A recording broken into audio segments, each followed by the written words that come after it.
El libro negro de la humanidad, crónica de las grandes atrocidades de la historia. Matthew White. Aviso importante a los audiolectores. La crónica de los eventos históricos reales en este audiolibro y las imágenes para ilustrarla pueden resultar sensibles o perturbadoras. Algunos capítulos pueden contar con restricciones de edad para visualizarlos. Rebelión Taiping. Número de muertos 20 millones. Clasificación 6. Tipo alzamiento mesiánico. Grupos enfrentados: rebeldes Taiping contra la dinastía Manchú de China. Periodo 1850 a 1864. Escenario y principal estado participante: China. Principales participantes sin estado: adoradores de Dios, Taiping Tianguo y el ejército siempre victorioso. ¿A quién se le suelen atribuir casi todas las culpas? A Hong Xiuquan y a la decadente dinastía Manchú. Otro aspecto negativo: revuelta campesina china. La importante pregunta que nunca nadie se plantea: ¿y si Hong Xiuquan fuera realmente el hijo de Dios? La versión habitual abreviada de la rebelión Taiping suena como un relato de ciencia ficción. Seres humanos que viajan por el espacio aterrizan en un mundo primitivo, perturbando a la sociedad con su avanzado armamento, extrañas ideas científicas y tecnología mágica. Los humanos infringen el mandato principal al hablar sin discreción de muchas cosas extrañas, entre ellas de Dios Todopoderoso, que envió a su Hijo para salvar a la humanidad y que algún día volverá. Entre estos confusos rumores, un nativo cae presa de una fiebre y tiene delirantes visiones de que él es el nuevo Hijo de Dios al que todo el mundo está esperando. Se lo comunica a sus amigos, reúne seguidores y se embarca en una cruzada que convulsionará el planeta con el frenesí más destructivo de su larga historia. Con el objetivo de apaciguar las cosas, los humanos tienen que usar su tecnología superior para aplastar esta insurrección y devolver al mundo a su anterior status quo. Preludio: la guerra del opio. Durante gran parte de la historia escrita, un observador imparcial habría considerado que China era la civilización tecnológicamente más avanzada de la Tierra. Los chinos eran autosuficientes, autónomos y estaban satisfechos de sí mismos. Para mantener la contaminación extranjera a niveles mínimos, los manchúes de la dinastía Qing en el gobierno confinaron a los occidentales a unos pocos puertos. Los mercaderes europeos tenían que pagar en metálico constante y sonante y en forma de plata si querían productos chinos, principalmente té, seda y porcelana. Sin duda estos chinos no querían ningún artículo europeo de mala calidad de los navegantes bárbaros de Portugal, Holanda o Inglaterra. A largo plazo, China estaba extrayendo demasiada moneda fuera de Europa. Por lo tanto, Occidente tenía que encontrar algo para venderle a los chinos y recuperar ese dinero. El opio fue la solución perfecta. Los británicos tenían un constante suministro de esta sustancia procedente de la India, y la demanda de narcóticos por parte de los chinos iba creciendo a medida que la avalancha de ideas y tecnologías extranjeras socavaba su estructura social. Por desgracia para Occidente, el gobierno chino prohibió total y absolutamente el opio, a menos que fuese acompañado de un apropiado soborno. Al principio esto no constituyó ningún problema. Los sobornos solían ser menores que los impuestos de importación que los europeos tenían que pagar por el comercio legal. Pero entonces, casi por accidente, la corte china nombró a un honrado comisionado para que acabase con la adicción al opio. A diferencia de sus predecesores, Lin Zexu hizo uso de su autoridad para combatir al opio en lugar de sacudir y robar a los comerciantes. Lin clausuró la comunidad extranjera y destruyó 10.000 arcones de opio. Los británicos y los franceses le declararon la guerra. A pesar de que China había pasado gran parte de su historia siendo la civilización más avanzada de la Tierra, los europeos hacía tiempo que ya habían superado a los chinos en lo fundamental, la tecnología militar. En la Primera Guerra del Opio, las fuerzas anglo-francesas derrotaron a la flota china y destrozaron su ejército sin apenas recibir un rasguño. Bajo el Tratado de Paz de 1842, los chinos legalizaron el comercio del opio y establecieron relaciones diplomáticas con los europeos en términos de igualdad. Prometieron que dejarían de calificar de bárbaros a los europeos y les permitieron instalar mercados o fábricas en los puertos acordados a lo largo de las costas y de los ríos navegables. Junto con los comerciantes llegaron los misioneros que se dispersaron por el campo. La adicción de las masas al opio. La convulsión de sus estructuras sociales hizo que muchos chinos se replanteasen algunas certezas espirituales, y el cristianismo estaba ganando terreno. Esta situación no era del todo nueva. Los cristianos ya hacía siglos que se movían por China. El nestorianismo había llegado en caravanas procedentes de Persia hacía mucho tiempo.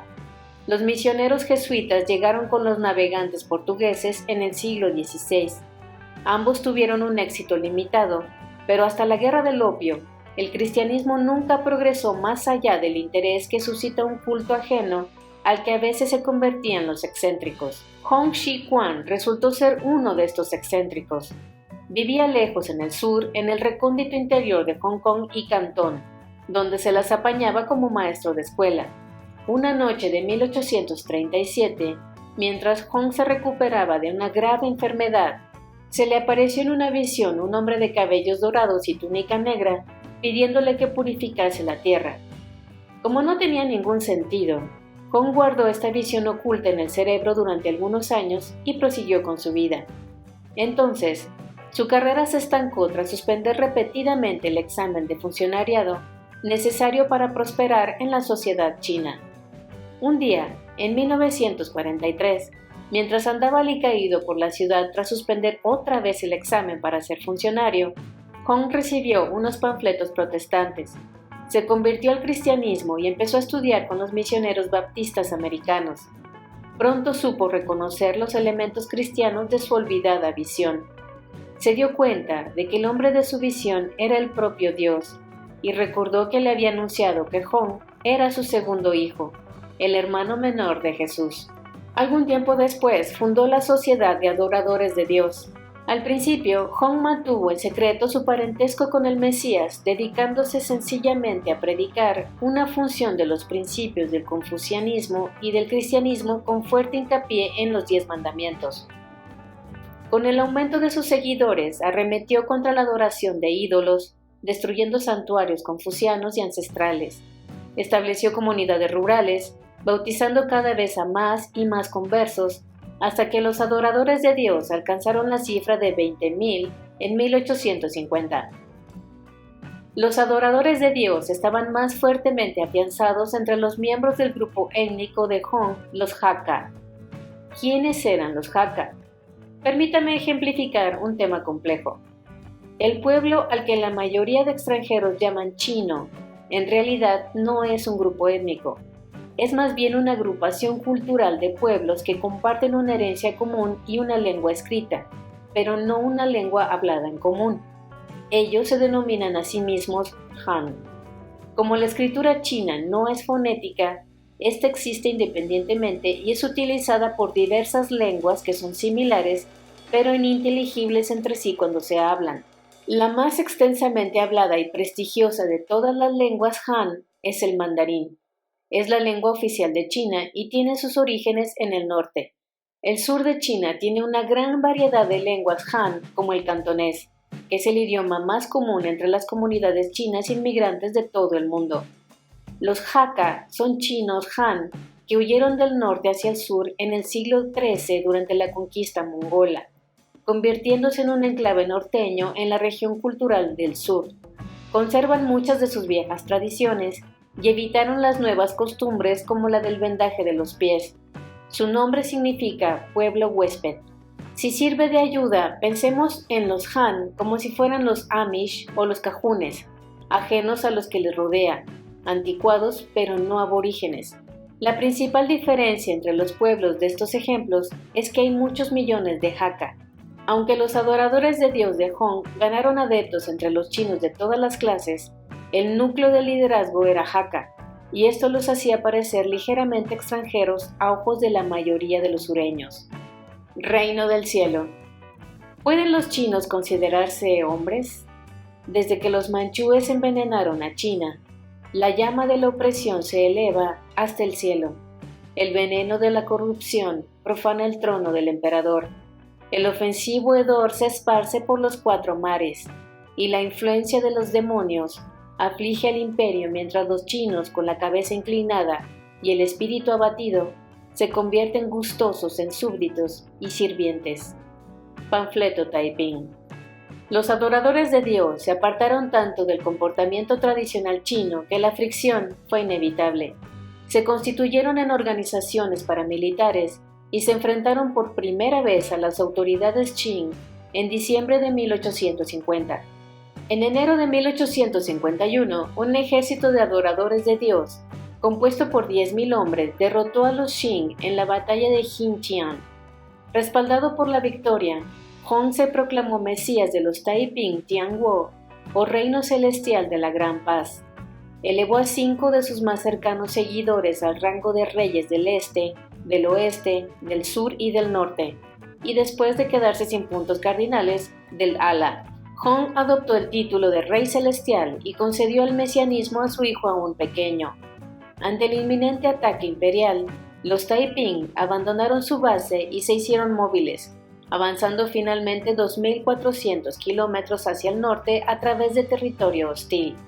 Cuando tomaron Yongan, su tamaño había crecido hasta 60.000. El movimiento continuó aumentando rápidamente. Los mineros conversos aportaron sus conocimientos relativos a la excavación de túneles y a la colocación de explosivos, cosa que ayudó en el asalto a ciudades amuralladas. Una fuerza de 120.000 Taiping atacó Changsha en septiembre de 1852. Cuando tomaron Wushan en enero de 1853, ya eran 500.000. Rompieron las líneas envolventes de los ejércitos Qing en abril de 1853, y cuando tomaron Nanking en septiembre de 1853, los Taiping tenían 2 millones de seguidores diseminados por todo el territorio.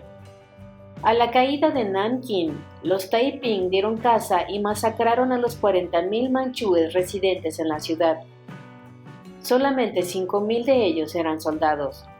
Hombres, mujeres y niños manchúes fueron atravesados con lanzas, desmembrados, atados y arrojados al río o quemados. Poco después, el empuje Taiping perdió fuelle. La columna de 70.000 hombres enviada para tomar Pekín fue rechazada y perseguida en dirección sur durante varios meses en 1853 y 1854. Hostigada, mermada y finalmente aniquilada por los Qing. Tras este revés, Hong abandonó la ofensiva para consolidar el control del río Yangtze y establecer una auténtica corte en Nanking. Los Taiping no eran el único grupo que se oponía a los manchúes, pero nunca se coordinaron con 2 alzamientos que tuvieron lugar en las cercanías, los Nian en el norte y los Turbantes Rojos en el sur. En ocasiones los Taiping intentaron asociarse con bandidos y piratas fluviales que odiaban a las autoridades y eran expertos en la lucha, pero aquellos tendían al ascetismo puritano, por lo que los delincuentes inevitablemente perdían el interés. Los Taiping prohibieron el opio, la prostitución, la homosexualidad y el alcohol. Los hombres y las mujeres se mantenían totalmente separados, aunque ambos eran reclutados en el ejército. La nueva sociedad estaba estructurada siguiendo pautas militares, como si se tratara de una especie de ejército santo. Compartían toda la tierra en común. Un excedente de la cosecha de un pueblo se destinaba a aliviar la carestía de otro. Así los habitantes del imperio pueden disfrutar juntos de la abundante felicidad del Padre Celestial, Señor Supremo y Gran Dios. Si hay campos, que todos los cultiven. Si hay comida, que todos la coman. Si hay ropas, que todos tengan vestidos. Si hay dinero, que todos lo usen, para que en ninguna parte existan desigualdades y que ningún hombre esté mal alimentado ni mal vestido. Y todo esto se aplicaba al trigo, las legumbres, el cáñamo, el lino, la tela, la seda, las aves, los perros, etc. Y con el dinero lo mismo sigue siendo válido, pues el imperio entero es la familia universal de nuestro Padre Celestial, Señor Supremo y Gran Dios. Tal como correspondía a un paraíso terrenal, Todos los muchachos deben asistir a la iglesia cada día, donde el sargento les enseñará a leer el Antiguo Testamento y el Nuevo Testamento, así como el libro de las proclamaciones del soberano ordenado. Cada sabbat, los cabos conducirán a los hombres y mujeres a la iglesia, donde ambos se sentarán en filas separadas, escucharán los sermones, cantarán alabanzas y ofrecerán sacrificios al Padre Celestial, Señor Supremo y Gran Dios. Este nuevo movimiento abolió el vendaje de los pies, práctica que consistía en aplastar los pies de las niñas para darles una forma pequeña, delicada y poco práctica, que era considerada un signo de belleza entre los chinos. También abolieron la trenza que todos los chinos tenían que llevar como signo de servidumbre a sus amos manchúes. Esto confirió a los ejércitos Taiping un aspecto salvaje cuando hombres y mujeres se lanzaban a la carga en una batalla con pies grandes y el pelo largo y revuelto. A pesar de todos los ideales utópicos de la sociedad Taiping, predominaba en ella la hipocresía, puesto que para la mayoría de los miembros del movimiento, hombres y mujeres, habían de mantenerse estrictamente separados, mientras que los líderes reunían arenes dignos de los reyes del Antiguo Testamento, por no mencionar ayudantes, sirvientes y la pompa correspondiente a sus cargos. Las personas que uno se encuentra en el cielo. En 1853, Hong empezó a apartarse de los asuntos profanos de su reino celestial y a dedicarse al crecimiento espiritual. Aunque el rey del oeste y el rey del sur habían muerto en los combates que habían aupado al reino celestial de la Gran Paz al poder, todavía quedaban 3 reyes menores para encargarse de las minucias de gobernar el imperio. Uno de ellos, Yang Xiaoqing, rey del este, había empezado siendo un carbonero huérfano, pero tenía un instinto innato para las tácticas militares que había proporcionado muchos éxitos a los Taiping. Ahora Yang empezó a tener sus propias visiones de Dios, y si el lector sabe algo sobre los Mesías, ya puede adivinar la naturaleza de aquellas visiones. Al parecer, Dios estaba totalmente decepcionado con Hong y quería ascender a Yang al rango de Mesías en su lugar. En septiembre de 1856, los rumores de las ambiciones de Yang llegaron a oídos de Wei Xiangyue, rey del norte, que hizo regresar del frente a su ejército y atacó el palacio de Yang, matándole a él y a su familia. Las tropas de Wei exhibieron en desfile triunfal la cabeza de Yang clavada en un palo por las calles de Nankín, hasta que Hong salió de su reclusión para denunciar esta atrocidad. Cogió a Wei y lo condenó a morir apaleado públicamente. Invitó a los supervivientes del clan de Yang al espectáculo. No obstante, cuando llegaron los testigos, les tendieron una trampa. Resultó que Hong y Wei estaban en connivencia, y los miembros Yang que quedaban habían salido de su escondite y se habían reunido en un mismo lugar. Wei y Hong terminaron la faena y los aniquilaron a todos. Shi Dakai, el rey de Ala, estaba ausente en campaña en aquellos momentos.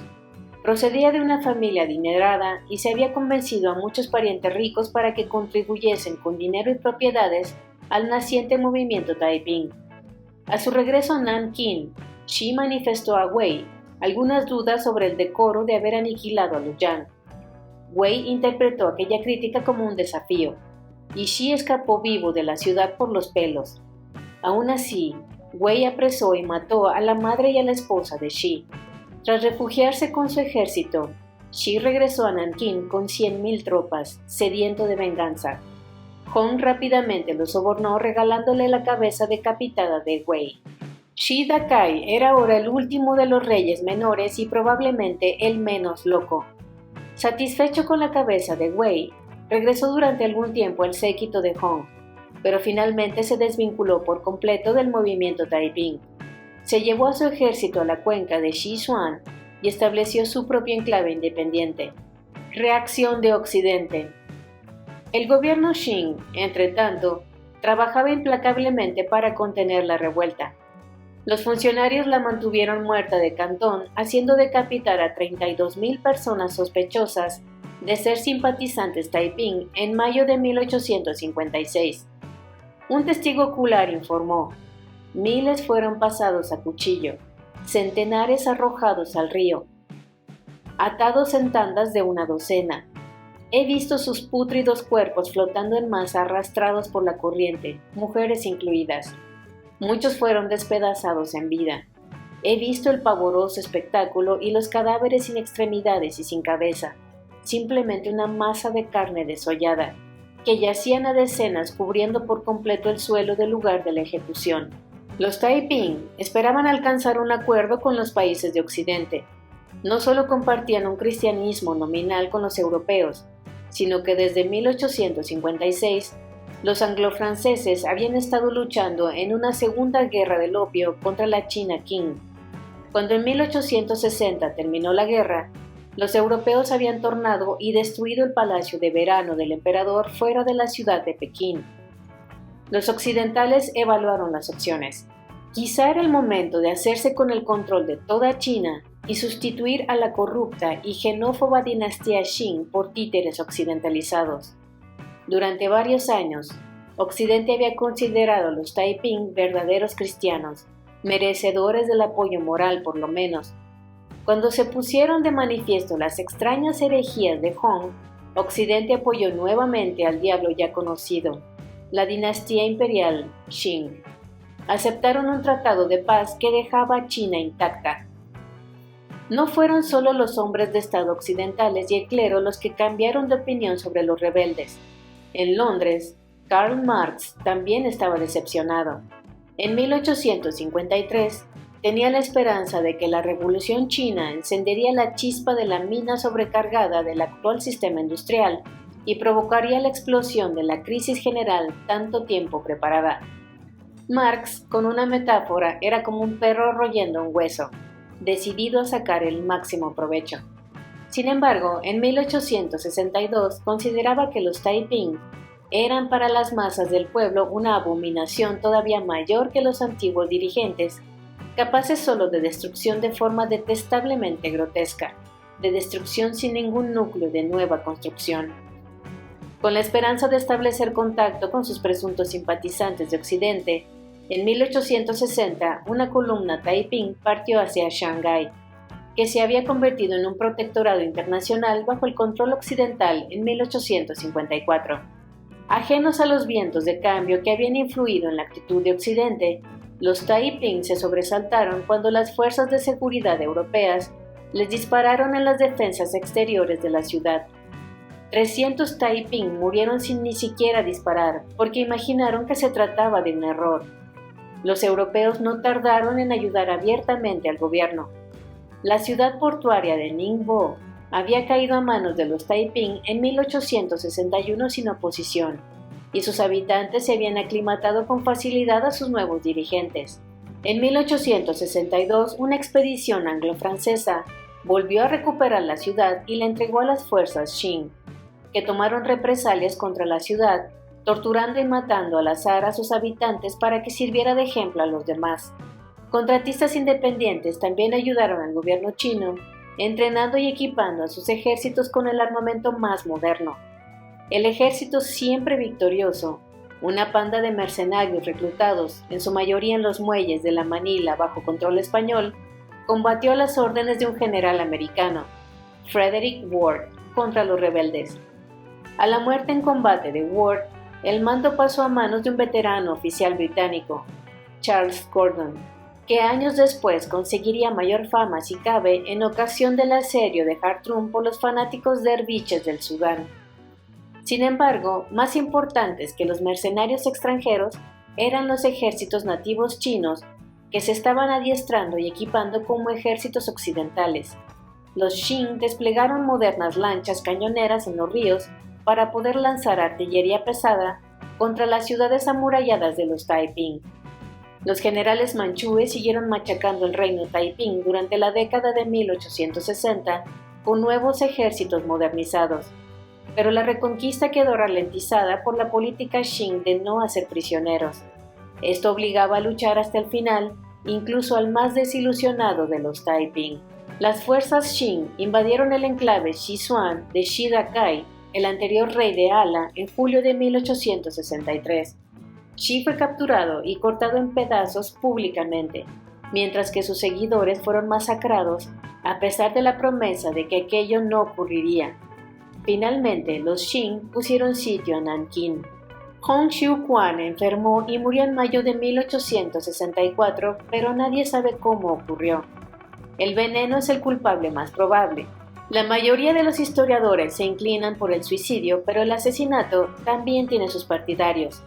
Otra posibilidad es que accidentalmente se envenenase por alguna combinación letal de los elixires y pociones que se estaban tomando para reforzar su buena suerte. Nankín cayó a manos del gobierno en julio de 1864 y sus habitantes fueron masacrados. Según el general Xing presente en el escenario, dijo: «Ni uno de los 100.000 rebeldes de Nankín se rindió, pero en muchos casos se congregaban y se prendían fuego muriendo sin arrepentirse». El hijo de Hong, de 14 años, que había sido proclamado rey del cielo, huyó tras la caída de Nankín, pero sus hermanos pequeños estaban entre los miles de muertos que cayeron en la toma de la ciudad. El joven Hong intentó pasar desapercibido en el campo, pero fue atrapado, encarcelado y condenado a morir cortado en pedazos. Legado. El juego de Ma Hong probablemente fue inventado por los soldados Taiping que estaban aburridos. Aparte de todo esto, la rebelión Taiping quedó diluida en la historia olvidada. Cuando Hollywood empezó a barajar la posibilidad de hacer una película basada en El Soldado del Diablo de Caleb Carr, la historia del mercenario americano Frederick Ward en la rebelión Taiping, una de las primeras cosas que había que cambiar era el escenario. Las partes interesadas filmaron al final este concepto básico como el último samurái, la historia de un mercenario americano decimonónico atrapado en una guerra civil en Japón, evidentemente. La rebelión es el ejemplo perfecto del viejo adagio de que los vencedores escriben los libros de historia. La mayoría de los escritores tratan a los Taiping como si fueran pobres campesinos engañados que siguieron las alucinaciones de un loco. Pero cuando uno se adentra en el tema, comprueba que así es como empieza la mayoría de las religiones. No la propia religión obviamente, sino todas las demás. La única diferencia entre Hong y los profetas de éxito de la historia es que si un académico, novelista o caricaturista le falta el respeto a Hong Xiuquan, ninguna turba violenta reclamará su cabeza. ¿Es el temor de sus adeptos realmente la mejor prueba de autenticidad de una religión? Admito que este es el parámetro que utilizo, pero probablemente sea una buena idea recordar que si los Taiping hubieran ganado su rebelión, es posible que hoy en día se considerasen totalmente legales y tan cristianos como los mormones, hasta cierto punto.